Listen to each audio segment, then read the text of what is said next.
తూర్పుగోదావరి జిల్లా గోకవరం శివారు వీరలంకపల్లి గ్రామంలో మంగళవారం మెయిన్ రోడ్డుపై జరిగిన రోడ్డు ప్రమాదంలో ముగ్గురు వ్యక్తులు తీవ్రంగా గాయపడ్డారు. వివరాలు ఈ విధంగా ఉన్నాయి. గోకవరం గ్రామంలో బేకిరికి చెందిన హరీష్, మోహన్ అనే ఇద్దరు వ్యక్తులు బుల్లెట్ పై కోరకుండా వెళ్తుండగా వీరలంకపల్లి మెయిన్ రోడ్డుపై వచ్చేసరికి వీరలంకపల్లి గ్రామానికి చెందిన వల్లభశెట్టి రమేష్, అల్లాడి సీతారామయ్య అనే ఇద్దరు వ్యక్తులు మోటార్ బైక్ పై మెయిన్ రోడ్డు దాటుతుండగా బుల్లెట్ వారిద్దరిని బలంగా ఢీకొట్టింది. ఈ ప్రమాదంలో వల్లభశెట్టి రమేష్ అనే వ్యక్తికి తీవ్రంగా గాయపడగా అల్లాడి సీతారామయ్య, హరీష్ అనే వ్యక్తులు స్వల్పంగా గాయపడ్డారు. తీవ్రంగా గాయపడిన వల్లభశెట్టి రమేష్ ను గోకవరం సిహెచ్సిలో ప్రథమ చికిత్స చేసి అనంతరం మెరుగైన వైద్యం కొరకు రాజమండ్రి ప్రభుత్వ ఆసుపత్రికి తరలించినట్టు తెలియవచ్చింది. సంబంధిత కేసును గోకవరం పోలీసులు నమోదు చేసి దర్యాప్తు చేస్తున్నారు.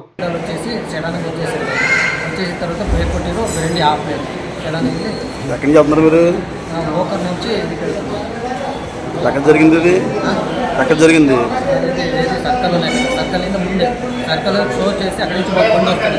సర్కల్ షో చేసుకొని ముందే వెళ్తున్నాము. అక్కడి నుంచి ఆడ చెడనే వచ్చేసాడు. ఇద్దరైతే వచ్చేసాడు చెడనే. బండి బ్రేక్ కొట్టాడు, ఆగలేదు. చేతులే బండి పెడుతున్నాడు, ఇంకో చేతులు ఏదో సంచి పెడుతున్నాడు.